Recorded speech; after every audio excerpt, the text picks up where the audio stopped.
Momentum continues to build around the nation for congressional term limits.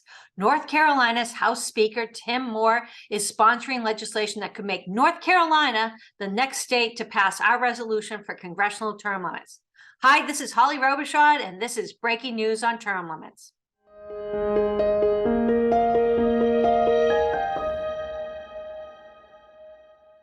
We have some breaking news coming out of North Carolina this evening.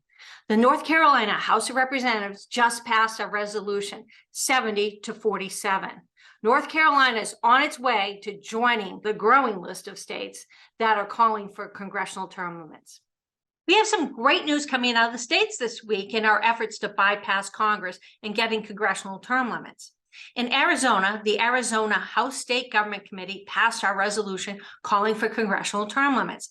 House Concurrent Resolution 2016 passed by a vote of 8-1, receiving strong support from both sides of the aisle.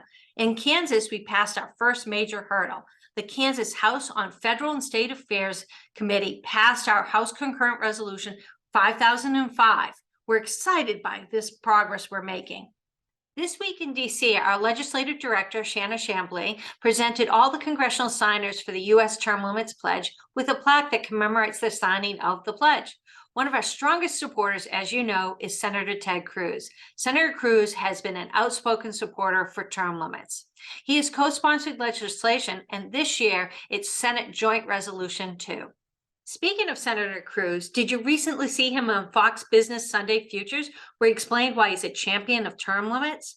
Senator Cruz said, "I've introduced a constitutional amendment that would limit every senator to 2 terms, would limit every House member to 3 terms. I believe we ought to take it up and vote on it, because if we got career politicians out of Washington in both parties, there would be a lot less corruption of the swamp." We agree, Senator Cruz. Keep up the good work. In the House of Representatives, Representative Ralph Norman's House Joint Resolution 11 is gaining lots of momentum. We're up to 70 sponsors right now, 70 sponsors. We're urging everyone to contact Speaker McCarthy's office at 202-225-4000. That's 202-225-4000, and urge the Speaker to bring our resolution to a vote. I'm sure you've heard elections are term limits. What you're hearing is a tactic by the political class to avoid what our founding fathers wanted, which is a citizens' legislature. On average, incumbents raise 5 times, that's right, 5 times more money than challengers. It comes from special interest groups.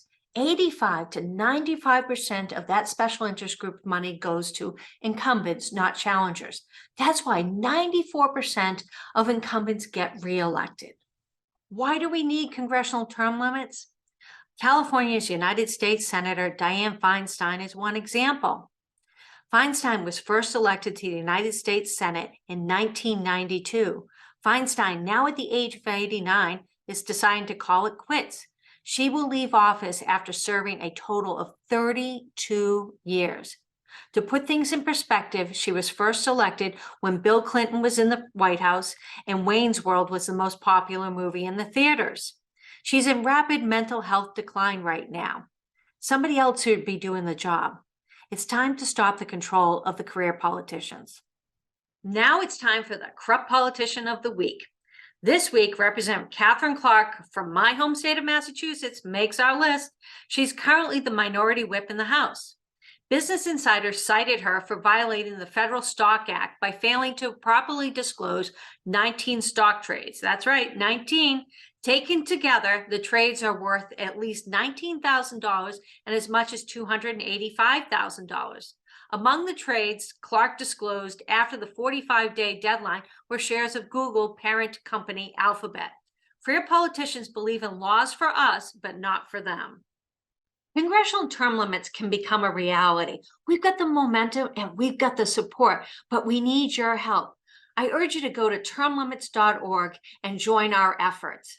Also, I encourage you to share this program with your friends so they know the latest breaking news on term limits.